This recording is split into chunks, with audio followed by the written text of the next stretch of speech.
She gave up a $1 billion inheritance just to prove that love was enough. She cooked his meals, stretched every dollar of his salary like it was sacred, and never once touched the family money sitting in an account with more zeros than Roman had ever seen in his life. For years. For years of hiding who she really was, of watching the man she loved slowly stop seeing her. Then her father got sick and something cracked open inside her chest, and she finally made the decision she had been postponing for too long. She was going to go home, fix what she had broken with her father, and come back and tell Roman everything. The truth. All of it. She rehearsed it on the plane from Atlanta. She rehearsed it in the cab through the dark, wet streets of New York. She was still rehearsing it when she pushed open the bedroom door of the apartment she had spent 4 years making feel like home. And she found him there. With her. And every single word she had practiced dissolved on her tongue like it had never existed. Welcome to DOM Romance Besties. If you are new here, hit that subscribe button right now because this story is going to reach into your chest and rearrange something. Drop a comment and tell me where in the world you are watching from. Now let us get into it. Cale Beaumont was not supposed to be ordinary. That was never the plan anyone had for her. She was born into a name that carried the kind of weight that made people straighten up in rooms before they even understood why. The Beaumont family had been in American money since before money looked the way it looks now. Old land, old contracts, old influence carefully tended across 3 generations like a garden that never stopped growing. Her father, Edward Beaumont, was the kind of man who did not need to raise his voice because every room he entered already knew he had arrived. And Cale was his daughter. His only daughter. The one he had been building a future for before she was old enough to have opinions about it. That was the problem. She was 23 years old when the fight happened. It was not a small argument. It was not the kind of disagreement that gets smoothed over at Sunday dinner with sweet tea and a change of subject. It was the kind of fight that splits something permanently and leaves both people standing on either side of it wondering how they got there. Edward Beaumont had been planning her marriage to the son of a family friend for 2 years. He had discussed it with his attorneys. He had mentioned it at dinners.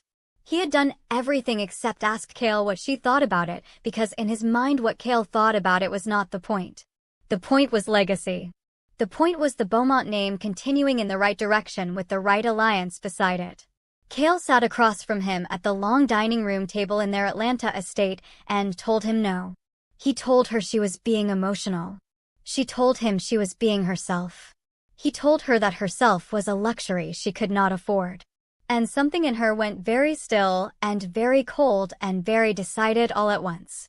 She left 3 days later. She did not take the family credit cards.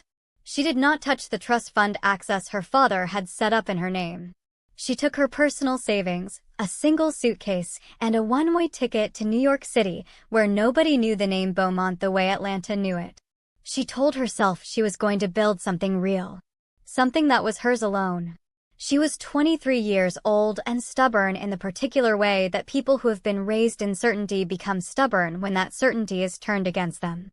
She arrived in New York in October and found an apartment in Brooklyn and a junior position at a mid-sized branding firm in Midtown where she went by Cale Andrews on her resume because she was not ready to be a Beaumont in a city that would treat the name as either a door or a target, and she did not want either. She wanted to be seen for herself. Just herself. For once in her life, she wanted someone to look at her and see Cale and nothing behind it. She was good at the work. Better than good. She had her father's instinct for reading rooms and her own instinct for what made something visually compelling, and she put both to use daily. She moved up quickly. Her supervisor trusted her. Her colleagues liked her. She built a small, ordinary life in a big, extraordinary city, and most of the time it felt like exactly the freedom she had come looking for. And then Roman Calloway walked into her firm as a new client and sat in a conference room and waited for a presentation that Cale had absolutely not been scheduled to deliver. Her supervisor was stuck in traffic. Her colleague had a family emergency. The senior designer who was supposed to lead the meeting called her at 8:45 in the morning and said the words every junior employee dreads, which are, "You are going to have to cover this one." Kale put on her best blazer and picked up her tablet and walked into that conference room with the expression of someone raised to enter rooms like they belonged in them even when their stomach was doing something entirely different. Roman Calloway was 31 years old and broad-shouldered and quiet in the particular way that men are quiet when they have absolutely nothing to prove. He wore a dark suit without a tie and sat at the head of the conference table with the kind of stillness that makes junior employees forget what they were about to say mid-sentence. Kale set her materials down, looked directly at him, and said, "Good morning, I am Kale Andrews and I will be leading this presentation today." He looked at her for exactly 1 second longer than was professionally standard. Then he said, "Whenever you are ready." She was excellent in that room. 45 minutes of sharp instincts and clean delivery, and a level of creative vision that she had not actually been paid yet to demonstrate at that particular level. Roman watched her the entire time with the kind of attention that her colleague would later describe as the man did not blink once and honey the presentation was behind her. At the end of the meeting he stood, thanked the room, paused at the door, and looked back at her specifically. "That was a strong presentation," he said. "You clearly understand what this company is actually trying to say." She thanked him. He left. Her colleague immediately grabbed her arm. "He is going to request you for the follow-up meetings," her colleague said. Kale straightened her papers. "He is a client," she said. Her colleague gave her a look that said "girl, please" in 11 different languages. He requested her for the follow-up meetings. They were professional for 6 weeks. Then he asked her to dinner, and she said yes before she finished processing the question, and they sat across from each other at a quiet restaurant in the West Village and talked for 3 hours. He asked about her work, and she told him honestly.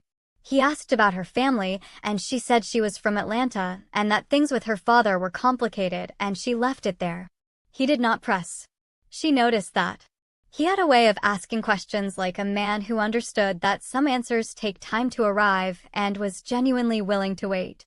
She did not tell him about the Beaumont name. She told herself it was too early. She told herself it was not relevant yet. The truth, which she was not entirely ready to say out loud even to herself, was that she was terrified that the moment he knew who she came from he would look at her differently. That everything they were building in that small honest space would shift and become about something other than what it actually was. For the first time in her adult life someone was seeing just her. Not Beaumont. Not Edward's daughter. Not the girl with the inheritance. Just Kale. And she wanted to hold on to that for a little longer. She held on to it for 4 years. They dated for 7 months. Roman was not a man who rushed things, but he was also not a man who wasted time. He proposed on a Sunday evening in her small Brooklyn apartment with a ring he had chosen himself and a speech that was short and meant every word. She said yes. She promised herself she would tell him the truth before the wedding. She did not tell him before the wedding. She told herself she would tell him after the honeymoon. She did not tell him after the honeymoon either. And then it became the thing she was always about to do, the conversation that lived permanently on the edge of tomorrow. And 4 years passed, and she was still Kale Andrews Calloway in every space she occupied, and the Beaumont name sat in the background of her life, like a door she had not opened in a very long time. She spoke to her father twice in those 4 years. Brief calls. Stilted and careful and full of the particular sadness of 2 stubborn people who love each other and cannot find the language for it. He never said he was wrong. She never said she missed him. But she called. And he always picked up. And that meant something even when neither of them knew how to say what. She and Roman built a life together. His company was growing. Their Manhattan apartment was full of the small careful details that come from 2 people who genuinely pay attention to each other. He brought her coffee the way she liked it without being asked. She could read his stress in the set of his jaw before he said a word about it. They were good together and she believed that. She believed it completely for the first 2 years. The 3rd year was when things began to shift. Not dramatically.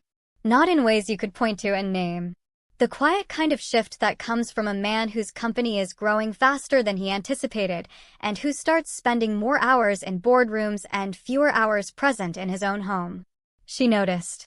She did not say anything immediately because she understood ambition, and she respected his, and she told herself it was a season. Seasons change. But this season stretched. And then Denise Hargrove arrived. Denise came into Roman's professional world as a business development consultant his board had brought in to help scale the company's acquisition strategy. She was polished and strategic and consistently positioned herself in every professional space Roman occupied. Cale met her at a company dinner and registered something she could not immediately name. A precision. A deliberateness. The way Denise always seemed to be exactly where she needed to be useful to Roman and never anywhere else. Cale filed it in the part of her mind she kept for things she did not yet have enough information to address and watched and waited. She was not the kind of woman who started fires in her own house without evidence. She was not imagining things. But she did not yet know the full truth, and the full truth was considerably worse than what she suspected. The call from her father's assistant came on a Tuesday morning. "Mr. Beaumont has been unwell," the assistant said, in the careful voice people use when the news is not good. "He has been asking for you. He would like to see you." Cale sat with the phone against her ear and felt something in her chest that had been very still for a very long time begin to move. "How unwell?" she asked. "The kind that makes a man want to say the things he has been holding," the assistant said quietly. She booked a flight to Atlanta for the following morning. And somewhere in the process of booking that flight, she made another decision that had been waiting even longer. She was going to tell Roman everything when she got back. She was going to sit him down and tell him about the Beaumont name and the money and the fight and all 4 years of silence. She was tired of being almost herself in her own marriage. She was done with the weight of it. She rehearsed it on the flight down. She rehearsed it in the car from the airport. She was still composing it in her mind when she walked into the Beaumont estate and saw her father sitting in his study, looking older than she remembered and somehow smaller, which was a thing that had no business happening to Edward Beaumont, who had always seemed to her like a man built from something that did not diminish. He looked up when she walked in. "Cale," he said. Her name in his voice after 4 years sounded like a door finally opening. She sat across from him. Two stubborn people on either side of a table that had held their best and worst conversations for 23 years. "I owe you an apology," he said. No preamble. No softening. Just the words. She looked at him. She had waited for years to hear those words. Now that they were in the room with her, she found she did not need to do anything with them except receive them honestly. "I forgave you a long time ago," she said. Which was true. She had forgiven him somewhere in her 2nd year of marriage, quietly, without ceremony, the way real forgiveness usually happens. Her father nodded. There was something else in his expression. Something she recognized as a man who had more to say and was ordering it carefully. "There are some things about your situation you need to know," he said. "Things my people have uncovered." She frowned slightly. "What situation?" "Your husband's company," he said. And then he told her everything. She sat very still and listened. About Denise Hargrove.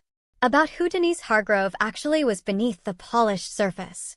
About the man behind her, a corporate rival named Victor Hale who had been trying to absorb Callaway Group's assets for 2 years and had decided that the most efficient route was not a hostile takeover, but a quiet, methodical demolition from the inside. Steering Roman toward bad acquisitions. Feeding misinformation to his board. Creating personal vulnerabilities that could be exploited. And Denise had been the instrument of all of it. Placed in Roman's company deliberately. Placed in Roman's life deliberately. Roman did not know any of this. Cale sat with her hands still in her lap and felt something cold and precise move through her. She thought about the company dinners and the late nights and the jaw set at the kitchen table and the specific way Denise always seemed to appear in the exact spaces where Roman was most exposed. It had not been accidental. None of it had been accidental. She flew back to New York the following morning. She did not sleep on the plane. She sat with everything her father had told her and with the speech she had been rehearsing and with the decision she had made. She was going to walk through that door and tell Roman everything. The name, the money, the family, the fight. And then she was going to tell him about Denise and what Denise actually was. They were going to deal with it together. That was the plan. The cab pulled up to their building at 11:45 at night. She rode the elevator up. She put her key in the door. She moved through the dark apartment toward their bedroom because the lights were off everywhere else and she assumed he was asleep. She opened the bedroom door. Roman was not asleep. She stood in the doorway for what felt like a long time, but was probably only seconds. Long enough for everything she had prepared to say to dissolve entirely. Long enough for something in her chest to go very quiet in the way things go quiet right before they break. Long enough to understand exactly what she was looking at and what it meant and what it cost. Then she stepped back. She pulled the door closed behind her. She stood in the hallway of her own apartment in the dark and breathed. She did not cry. She did not make a sound.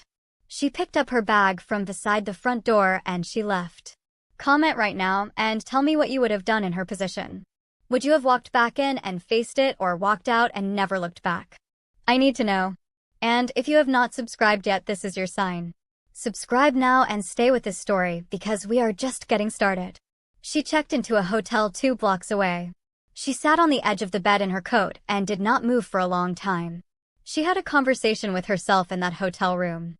The kind that happens when everything you thought you understood about your life rearranges itself in a single moment and you have to decide who you are now. She thought about the past 4 years. She thought about the coffee brought the way she liked it.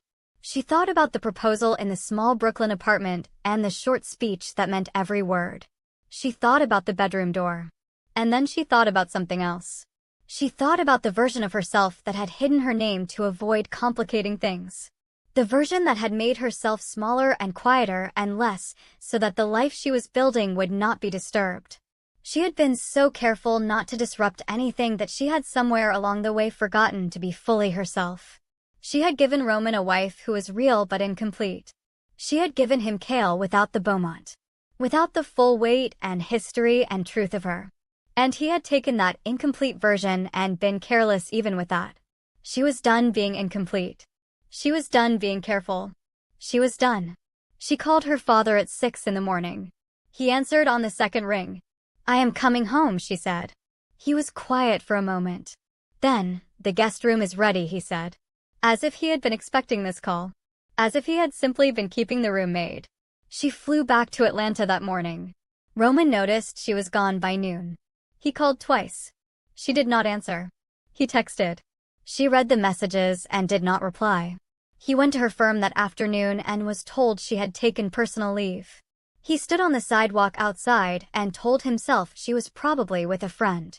He told himself she was fine. He told himself a lot of things that afternoon that he needed to believe in order to avoid looking directly at what he had done. She did not come back that week. Or the week after. 3 weeks later, she heard through a mutual contact that Denise Hargrove had been seen at a company dinner on Roman's arm. She sat with that. She let herself feel it fully. And then she put it down and went back to what she had started doing with her father. Because Edward Beaumont's illness was serious, but stable with proper treatment, and what he needed more than anything was his daughter present. And she was his daughter. She was Kale Beaumont. And sitting in rooms under her real name again, watching people straighten up when they understood who they were speaking to, she had forgotten entirely how that felt. She had not realized until now how much of herself she had packed away in those 4 years. She threw herself into the Beaumont operations with the focus of a woman who had redirected grief into purpose. Board meetings. Acquisition reviews. Strategic decisions that her father watched her make with the expression of a man who had spent years trying not to admit he was wrong and was now watching the evidence walk past him daily. He did not say, "I told you so." He was not that kind of man. He simply watched and nodded and occasionally in the evenings said things like, "Your instincts are sound," and she understood that this was Edward Beaumont for "I am proud of you," and she accepted it as the full thing it was. 2 months passed. Roman Calloway's company began showing the first quiet signs of structural stress. A deal that fell through without public explanation. A partner who stepped back from a joint venture with minimal comment. The kind of movement that only registers to people paying very close attention. Her father's people were paying very close attention. What they saw was a company being dismantled methodically from the inside. And Roman still did not know what was happening or who was doing it or why. Kale knew. She sat with the knowledge for 3 days. Then she went to her father and told him she needed everything his people had compiled. Every document. Every transaction trail. Every thread. Her father looked at her across his desk. "What are you going to do with it?" he asked. She looked back at him steadily. "The right thing," she said. "Even when it costs me something. That is what you raised me to do." He opened the drawer. She compiled the full picture over 2 weeks. She was thorough because she was a Beaumont, and Beaumonts did not do things halfway. She organized every document, every transaction record, every communication trail that connected Denise Hargrove to Victor Hale and Victor Hale to the deliberate sabotage of Callaway Group. She had her father's attorney review the package. She had a second attorney review it independently. Then she had it delivered by courier to Roman's personal attorney in New York with a cover letter that contained exactly one sentence. The sentence read, "This is everything you need, and it is given without conditions." She did not call. She did not follow up. She sent the documents and went back to work. Meanwhile in New York, Roman Callaway had been feeling the ground shift under him in ways he could not locate or explain. His company's numbers were not where they should be. 2 board members had become difficult in ways they had not been before. A major acquisition he had been building toward for months had stalled inexplicably. He worked longer hours trying to find the leak and came home every evening to an apartment that was completely empty of Kale in a way that had nothing to do with whether her clothes were still in the closet. Her absence had a particular quality. It was not like someone who had stepped out. It was like someone who had decided. He felt the difference every single day and pushed it down every single day because he did not know what to do with it yet. Denise was still present. Still polished. Still precisely where she needed to be. And he had been with her 2 months now, and if he was honest with himself, which he was increasingly having to be, something about it had always sat wrong. Something about the way she knew things before he told her. The way her questions were slightly too precise. The way she had arrived in his life at the exact moment it began to fracture and had made herself indispensable in every space where he was most vulnerable. He had pushed the thought down because he had made a decision, and he was not a man who second-guessed his decisions. He should have been second-guessing this one. His CFO called him into a meeting on a Thursday morning and laid 3 documents on the table. Roman sat and looked at the documents. Transaction records. Internal memos. A chain of forwarded communications between a private email account and a consulting entity he had never engaged. The consulting entity traced back through 2 shell companies to a holding firm connected to Victor Hale. He looked at his CFO. "How long?" he asked. "We believe 18 months, his CFO said carefully. Roman sat back. His jaw did the thing it always did when he was carrying something too heavy to set down immediately. He breathed once. Then he asked the question he already knew the answer to. "The consultant," he said. "Hargrove." His CFO did not answer. The documents answered. Roman drove home that evening and sat in his car outside his building for a very long time. He sat and thought about the documents. About 18 months. About every decision he had made inside those 18 months and what they had been made on and where the information had come from and who had been in the room. He thought about Kale and the phone calls she had not answered and the hotel 2 blocks away and everything he had told himself in the weeks after she disappeared from his life. He thought about 4 years of a woman who had loved him without ever asking him to prove anything in return. He thought about the bedroom door and what he had chosen and what that choice had cost. He went upstairs and poured a drink he did not touch and called his attorney. He asked about the divorce proceedings. His attorney told him that Kale had already received the papers at her Atlanta address and had signed them 3 days ago. Roman went very still. "She signed," he said. "Yes," the attorney confirmed. "The decree is essentially final pending his counter-signature." He sat with that. The image of her signing her name in the space provided and sending the papers back without a phone call, without an argument, without a single word. She had not fought him. She had not thrown the papers back at him as a statement. She had simply signed them and walked away.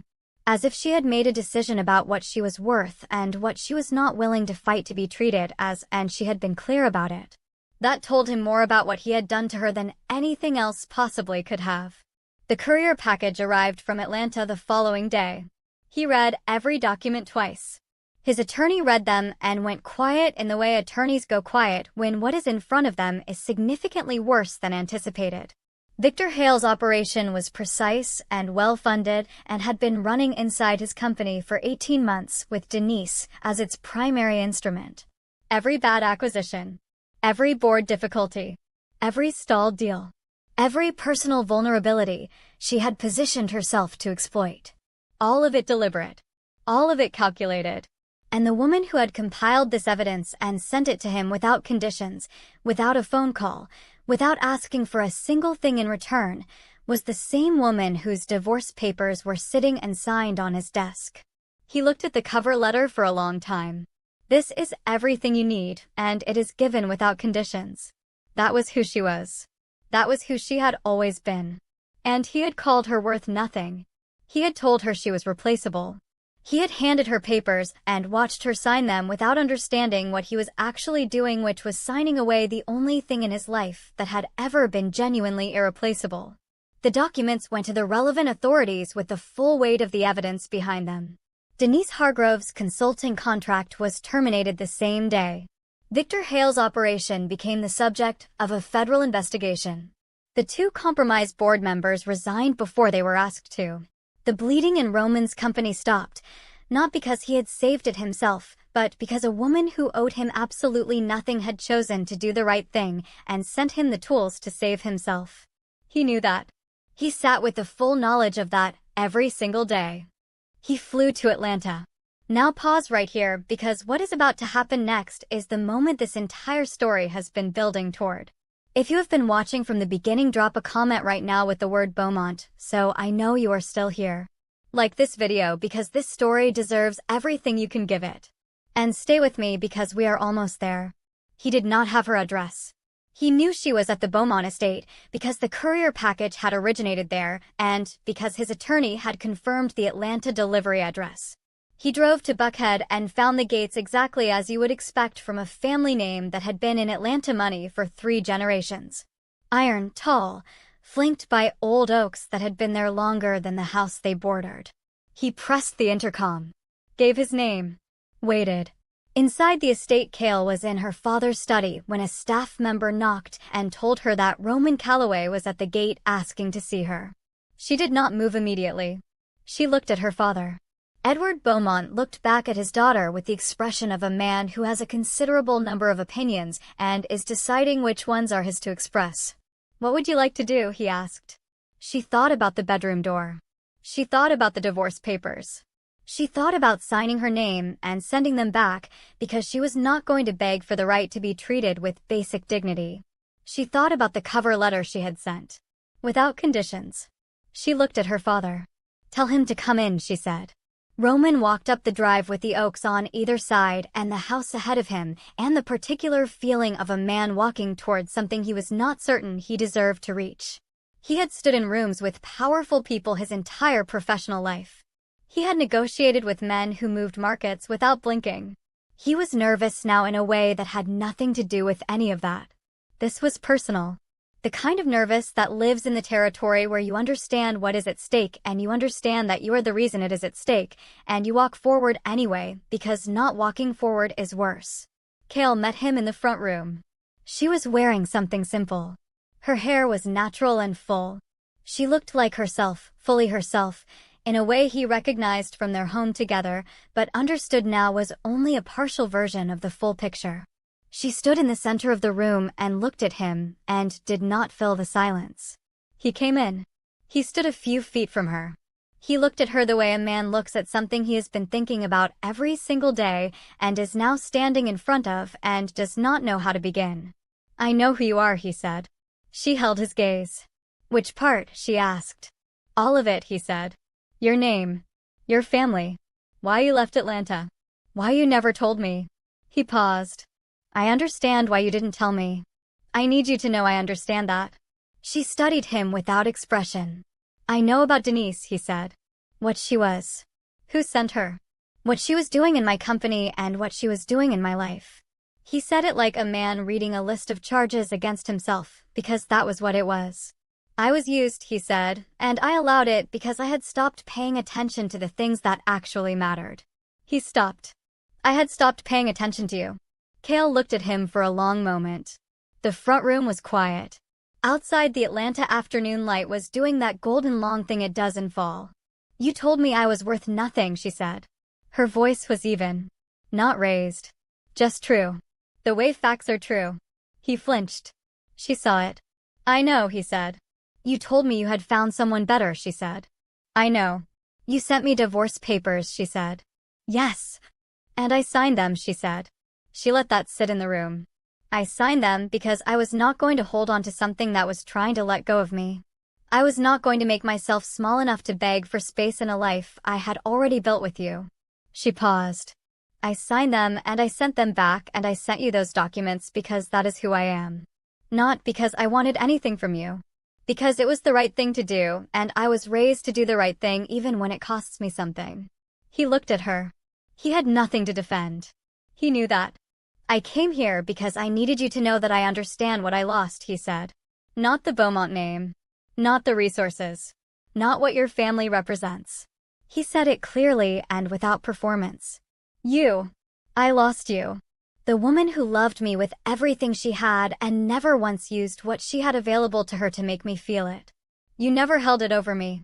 You just loved me plainly, and I was careless with it. He stopped. I was careless with you.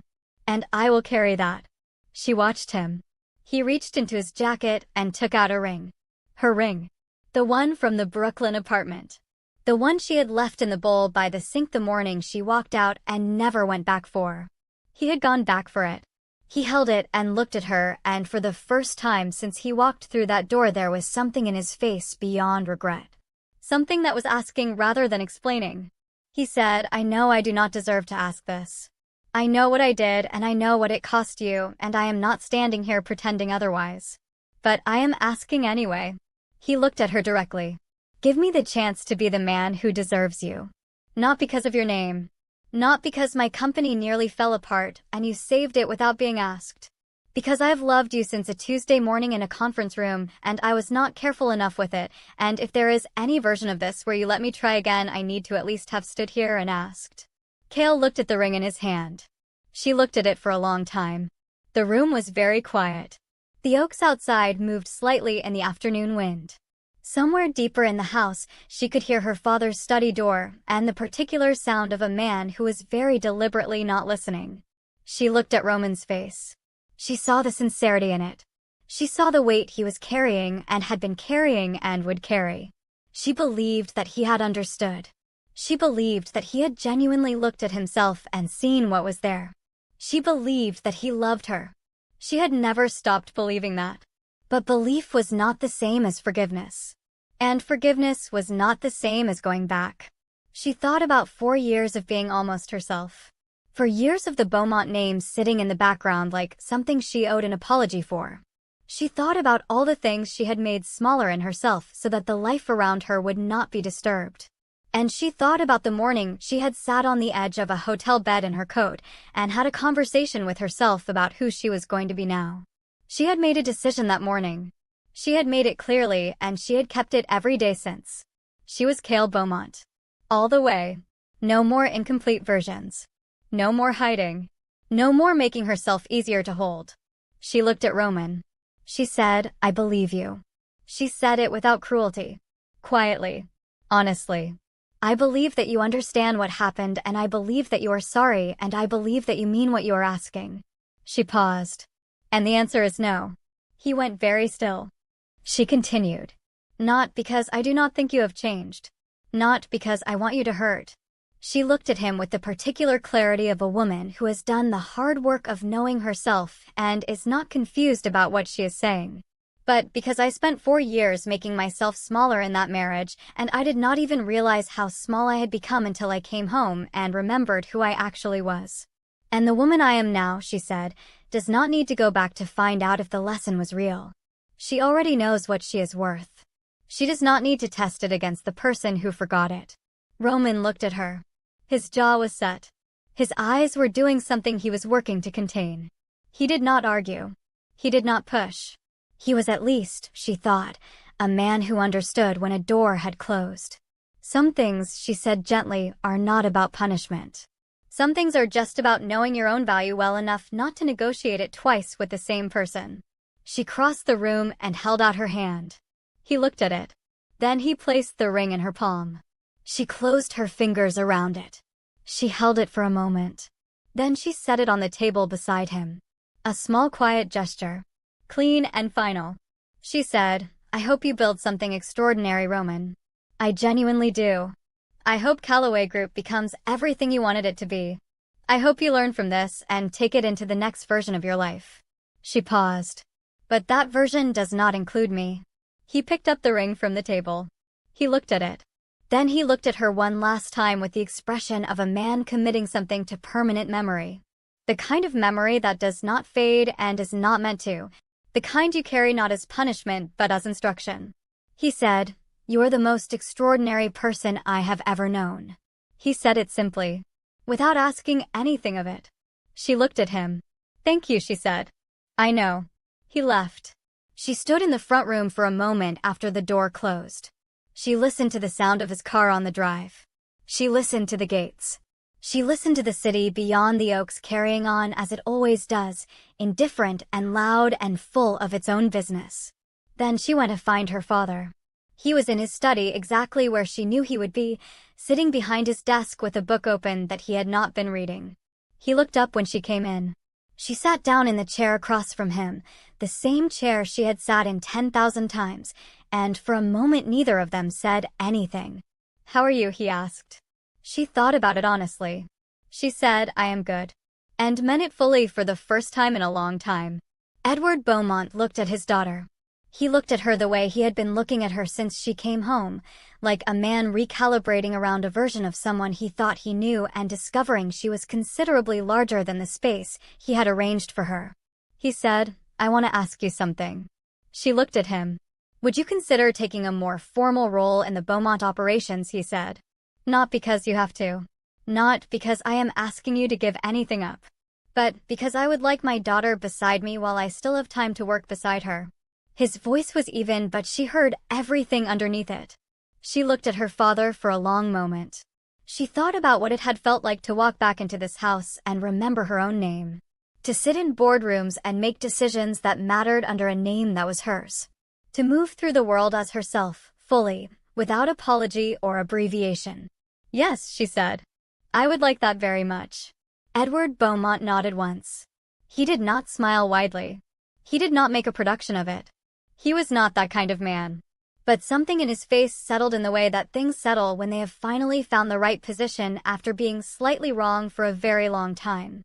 "Good," he said. "There is a meeting Monday morning. I will have your name added to the agenda." She laughed. "Of course there is," she said. He almost smiled. Almost. The months that followed were not simple. Real things rarely are. But they were hers. Completely, fully, unapologetically hers. She worked. She built. She sat in rooms under her own name and made decisions that carried weight and learned the shape of the thing her father had been building for 40 years and understood for the first time what it meant to be a Beaumont not as a burden or a label, but as a living inheritance, as something she had chosen to carry forward rather than run from. She did not check on Roman. She did not need to. She heard through the ordinary channels of a world that is smaller than it pretends to be that Callaway Group had stabilized. That the investigation into Victor Hale was moving through the courts. That Roman had rebuilt his board with people he had vetted himself this time. That he was running his company with a different quality of attention than before. She heard these things and she noted them, and she felt something that was not quite pride and not quite indifference, but lived somewhere quietly between the two. He had taken what he learned and used it. Good. That was what growth was for. She never called him. He never called her. There was a morning about 8 months after he had stood in her father's front room and she had handed back the ring. She was at her desk in the Beaumont offices, a corner office on the 14th floor with the kind of view that Atlanta reserves for people who have been here long enough to earn it. She was reviewing a proposal and drinking her coffee, and the city was doing that early morning thing where the light is still soft and the day has not started demanding anything of anyone yet. Her assistant knocked and came in with the morning brief. She set it on the desk. "Is there anything else?" the assistant asked. Kale looked up. "No," she said. She looked at her assistant's face, at the morning brief, at the city outside the window. She thought about a conference room in Midtown and a tablet set down like she owned the table. She thought about a small Brooklyn apartment and a proposal and a short speech. She thought about a hotel room and a coat and a decision made in the dark. She thought about her father's study and an apology that arrived late but arrived clean. She thought about none of it with pain. That was the thing she noticed most. The memory was there and it was true and it was hers, and it did not hurt the way it used to. It had become the kind of thing you carry not because it is heavy, but because it is part of the map of how you got to where you are standing. She was standing somewhere good. She turned back to the proposal. She picked up her pen. She was Cale Beaumont. She always had been. And from here, all the way forward, she was not hiding any part of it for anyone. Outside, Atlanta moved through its morning. The oaks on the drive of her father's estate were already gold in the early fall. The Beaumont name sat quietly over 3 generations of something built to last. And in an office on the 14th floor of a building that had her family's name on the deed, a woman who had once given everything up to prove that love was enough had discovered something more durable than love. She had discovered herself. And that, when all the other things had been accounted for, was the only thing that had ever been irreplaceable to begin with. If this story moved you, if Cale's ending hit you the way it was meant to, drop the word irreplaceable in the comments right now. Let me know you made it all the way to the end. Share this with someone who needs to hear that knowing your own value is not the same as being hard. That sometimes the most powerful thing a person can do is simply refuse to negotiate themselves down. Like this video, subscribe to this channel, and come back for the next story, because this is what we do here. We tell stories that remind you who you are. We will see you in the next one.